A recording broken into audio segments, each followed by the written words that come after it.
Halo, apa kabar kamu yang sedang melihat video ini? Pasti kamu sedang rebahan santai sambil scroll video di beranda TikTok kamu. Sebenarnya di part kali ini, video bermain Lego tidak sama sekali berbau mistis. Tapi, yang seperti kamu dengar saat ini, soundtrack video kali ini agak bikin bulu kuduk kamu merinding.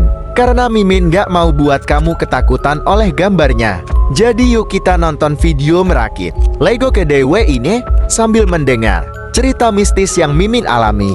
Siapkan mental dan hati kamu agar tidak takut saat mendengarnya. Sebaiknya gunakan earphone atau pengeras suara lainnya agar cerita horor ini terasa vibesnya sampai kamar rumah kamu. Langsung aja kita simak ceritanya.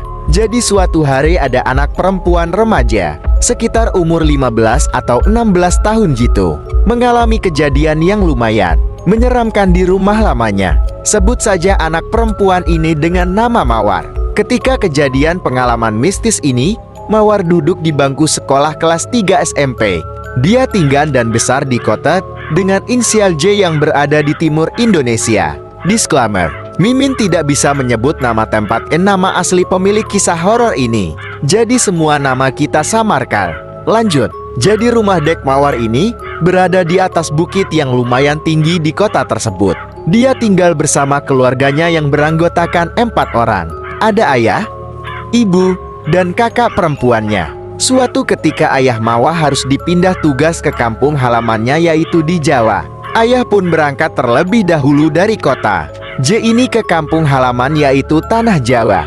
Mawar, ibu dan kakak perempuannya masih menetap kota J karena Mawar harus menyelesaikan studinya dahulu sampai lulus. Setelah 1 tahun berlalu, akhirnya Mawar ini lulus. Tibalah saat Mawar harus mengikuti jejak ayahnya pindah ke kampung halaman. 1 hari sebelum Mawar pindah, Mawar mengalami perjalanan menyeramkan yang tidak bisa dilupakan seumur hidupnya. Di mana hari terakhir Mawar di kota J tersebut, ketika sore menjelang maghrib, Mawar masih bermain di depan rumahnya. Hati Mawar pada saat itu sangat sedih dan tertekan karena tidak ingin meninggalkan rumah lamanya.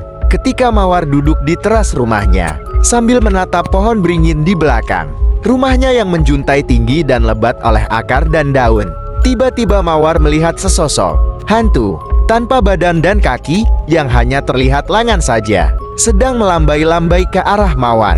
Awalnya Mawar tidak menghiraukan lambaian tangan itu, tetapi semakin diperhatikan lambaian tangan itu terus-menerus memanggil Mawar, seakan tidak ingin ditinggalkan oleh Mawar. Mawar pun tersadar kalau itu adalah hantu tangan buntung. Lalu Mawar pun berteriak dan berlari ketakutan masuk ke dalam rumahnya. Dengan nafas tersengal-sengal Mawar pun berkata ke ibu, "Ibu, jika kamu suka dengan cerita Mawar, jangan lupa nonton di part selanjutnya. Jika ingin cerita ini lanjut, komen lanjut ya pada kolom komentar."